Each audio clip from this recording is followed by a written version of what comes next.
ഈ അനുഭവം അതോടുകൂടി അവസാനിച്ചില്ല.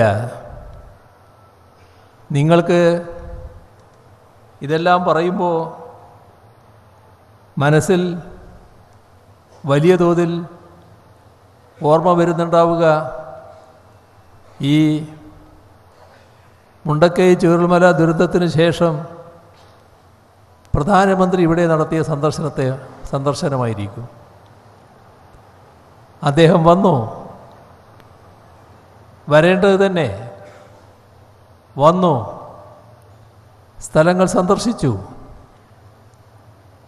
ആ ഘട്ടത്തിൽ നല്ല വാചകങ്ങളൊക്കെ പറഞ്ഞു.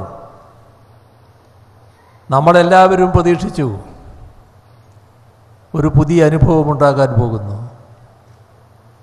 കാരണം മുണ്ടക്കൈ ചൂരൽമല ദുരന്തത്തിൻ്റെ ഭാഗമായി 266 സഹോദരങ്ങളാണ് ജീവൻ വെടിഞ്ഞത്. ആ നിലയിൽ അന്ന് 32 പേരെ കാണാതായ പട്ടികയിലുമുണ്ടായിരുന്നു. ആ ദുരന്തത്തിൽ നമ്മുടെ നാട് വലിയ തോതിലുള്ള രക്ഷാപ്രവർത്തനമാണ് നടത്തിയത്. അതിലും നാട്ടുകാർക്ക് തന്നെയാണ് ഏറ്റവും സുപ്രധാന പങ്ക്. എല്ലാ സേനകളുടെയും മുന്നിൽ നാട്, പ്രത്യേകിച്ച് നാടിൻ്റെ യുവത ഓടിയെത്തുകയായിരുന്നു. അവർക്കാകാവുന്ന രീതിയിലുള്ള രക്ഷാപ്രവർത്തനങ്ങളൊക്കെ നടത്തുകയായിരുന്നു. ആശ്ചര്യകരമായ രീതിയിലുള്ള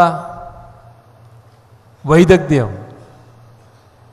ആളുകളെ രക്ഷപ്പെടുന്നതിൽ നാട്ടുകാർ തന്നെ കാണിക്കുകയുണ്ടായി.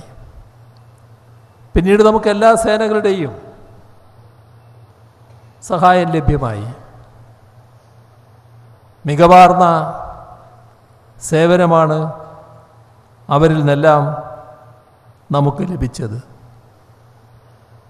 630 പേരെയാണ് മണ്ണിൽ നിന്നും ജീവനോടെ വീണ്ടെടുക്കാൻ നമുക്ക് കഴിഞ്ഞത്. ഇവിടെ ഒറ്റപ്പെട്ടു പോയ 1300 പേരെ കണ്ടെത്താനും കഴിഞ്ഞു. സമാനതകളില്ലാത്ത ദുരന്തം. പ്രധാനമന്ത്രി തിരിച്ചുപോയി പ്രഖ്യാപിക്കും എന്ന് അന്ന് കൽപ്പറ്റയിൽ വെച്ച് പറഞ്ഞ ആ വാക്കുകൾ സഫലമാകുന്നത് കാത്തുകൊണ്ട് നാം ഇരുന്നു. ദിവസങ്ങൾ കടന്നു പോകുന്നു, ആഴ്ചകൾ കടന്നു പോകുന്നു. അപ്പോഴെല്ലാം പലരും അതിനെക്കുറിച്ച് ചോദിച്ചു.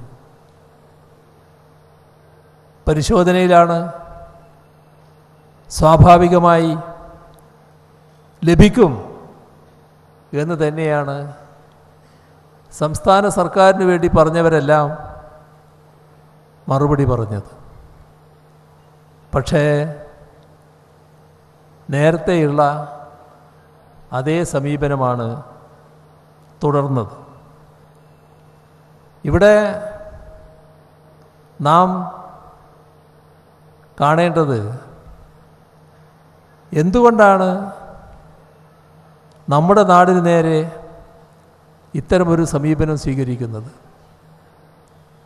ചില സാങ്കേതിക ന്യായങ്ങളൊക്കെ പറയുന്നതായിട്ട് കേട്ടു. PDNA-യുടെ കണക്ക് കിട്ടണമെന്നൊക്കെയുള്ളത്. ഒരു PDNA-യുടെയും കണക്കിന് കാത്തു നിൽക്കാതെ ദുരന്തമുണ്ടായപ്പോൾ ഉടനെ തന്നെ പണം കൊടുക്കുന്നത് നമ്മൾ കണ്ടു. ഒരുപാട് സംസ്ഥാനങ്ങളിൽ, ത്രിപുരയിൽ കൊടുത്തു.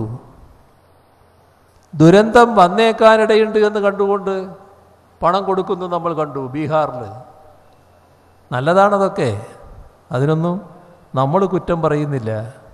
പക്ഷേ ആ പട്ടികയിലൊക്കെ ഇടം പിടിക്കാൻ ഈ കേരളത്തിന് എന്തുകൊണ്ട് അർഹതയില്ല എന്ന നിലപാട് കേന്ദ്ര ഗവൺമെൻറ് സ്വീകരിച്ചു? ഉത്തരമില്ല. അതേ നില തുടരുകയാണ്.